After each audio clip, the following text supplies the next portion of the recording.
Okay, I just wanted to make a really quick video looking at exercise 3.1, specifically explaining what each of these commands means and what it means in context of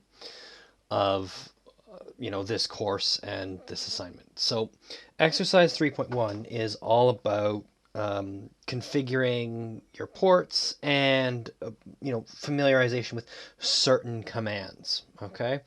Um, So this here, it says select bank 1 and then configure bits 0, 1, and 2 of port A and bits 0, 1, 2, 3, and 4 of port B as bits, and then all other bits should be outputs. And then select bank 0. So first, let's talk about what we mean by selecting bank. So the bank is the memory bank. It is a registry page. So in my last video, that's how I kept referring to it, was a registry page. If you go to page 86, what's labeled as page 86 on here, it actually does. Here it is. So it talks about the status register, and the first thing it talks about is if you manipulate the bit that is labeled RP0, you can select the memory bank. Okay, so memory bank 1 is used for settings, whereas memory bank 0 is used to actually carry out the program. Okay, there are other things here that you'll be looking at a little bit later, but there is a little bit more information about the status register and the banks on what's labeled as page 86. Okay, so if I go back now to where I was,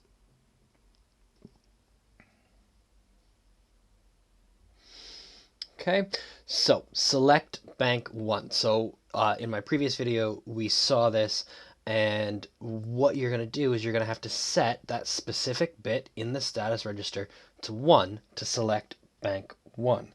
So BSF, okay, bit set file, and it is for status. Capitalization actually doesn't matter. These are file registers are not case sensitive. So BSF status RP0. So that is going to select bank 1. Okay. Now for selecting individual bits, okay, we saw this command. It's a combination of two commands. We saw it with the initialization. What we just have to recognize is that what bit is what. So if I've got a port or a registry file, it has 8 bits in it. So everything that we have, it deals with 8 bits. So when we write in binary, each one has its own possible state. So you should think of it as, so if I go port A, and remember in binary we start, it's the same as denary. We go from most significant bit to least significant bit. So it's 8 bits, so we have, but 7 is the last one. 7, 6, 5, 4, 3, 2, 1, 0. So we look at them divided like this.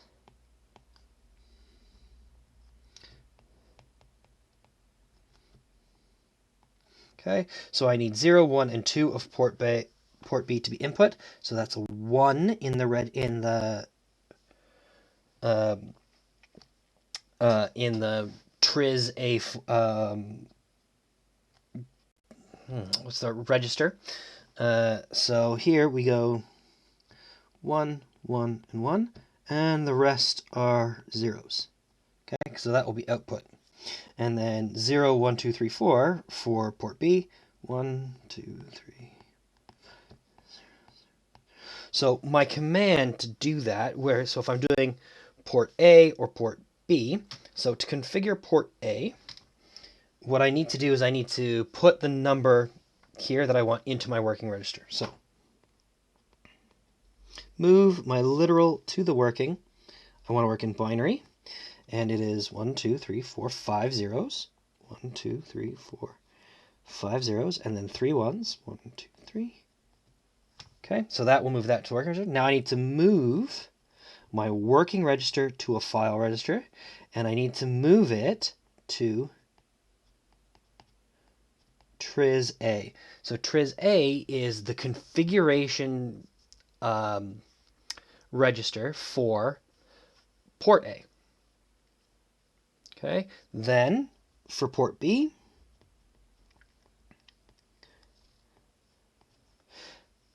and here it's the opposite. 1, 2, 3. 1, 2, 3, 4, 5. Don't be ashamed to count out loud when you're doing this to make sure you're entering the correct number of zeros and ones.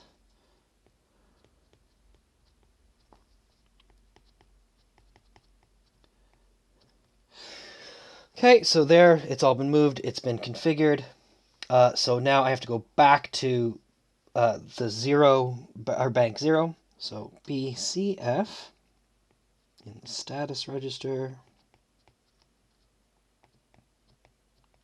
So most of this is already in the template. Okay, so in the template, it's part of the, it's the initialization part in it. So if I actually look at this in pickaxe, okay, really, if I copy this, the only thing I actually have to change when I'm doing an actual programming using the template is I have to change the values that I'm inputting.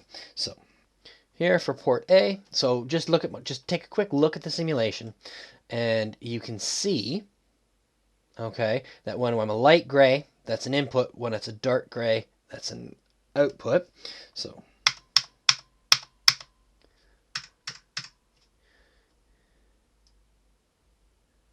and I'll change this. Okay, now if I run this, we'll see it runs through and ends, and I've configured my inputs. I don't have a program, so it ended, but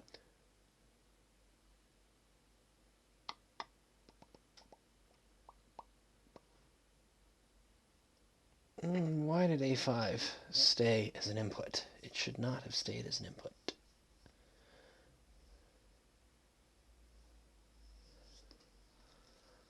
And why?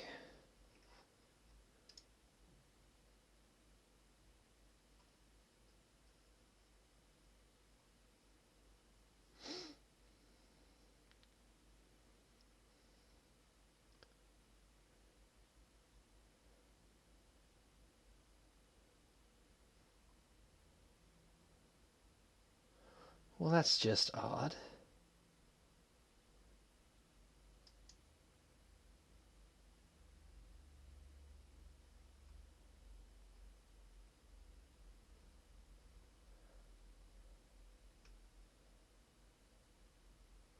Huh, that is not behaving the way I expect it to.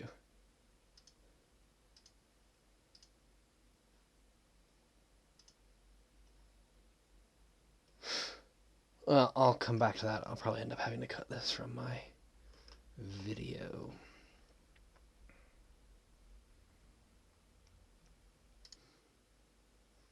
Right, I figured out why it's not configuring the way it's supposed to.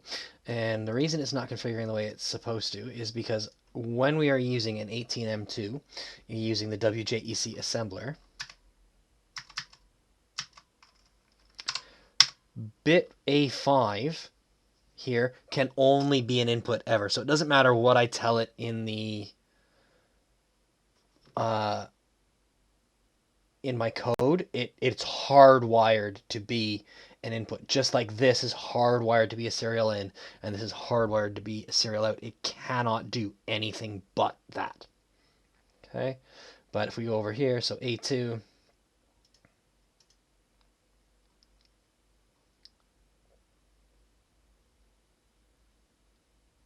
yeah, in and out, in, out, in, out, in, out, in, out, and the rest. B is fully configurable.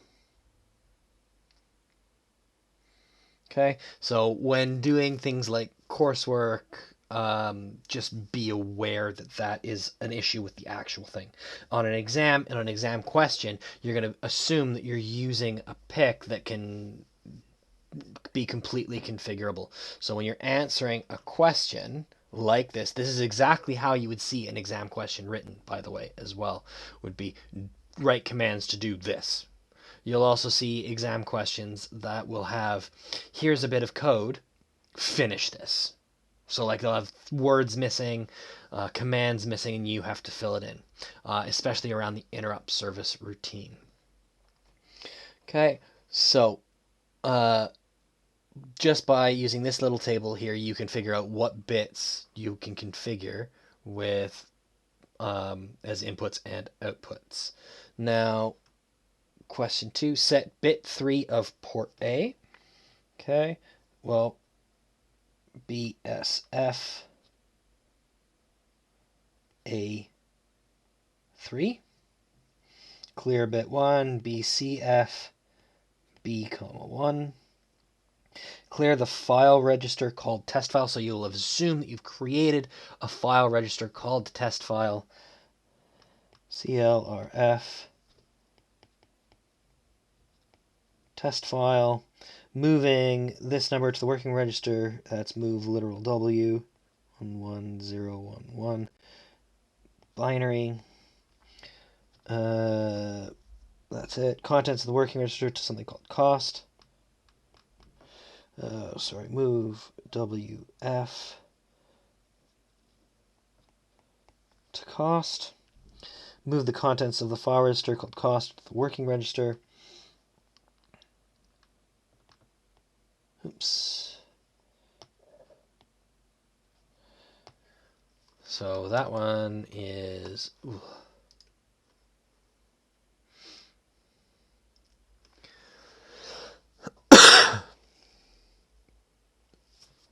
is move F, and you would go cost W.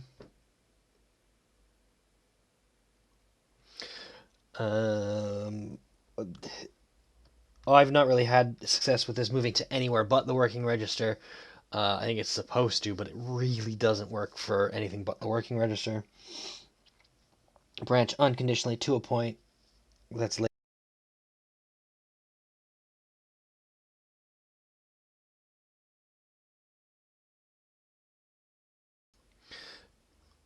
In this case, it will be to something labeled repeat.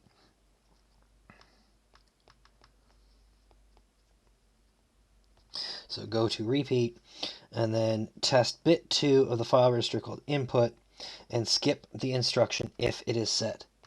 BTSF.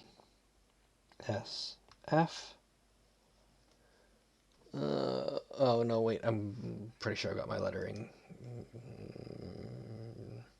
BTF, I knew it.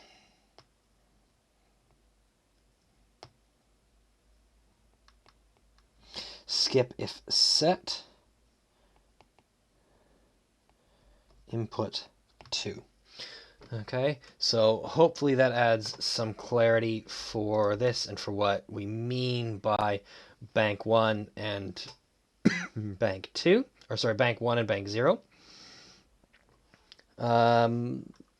Yeah, good luck with the next bit.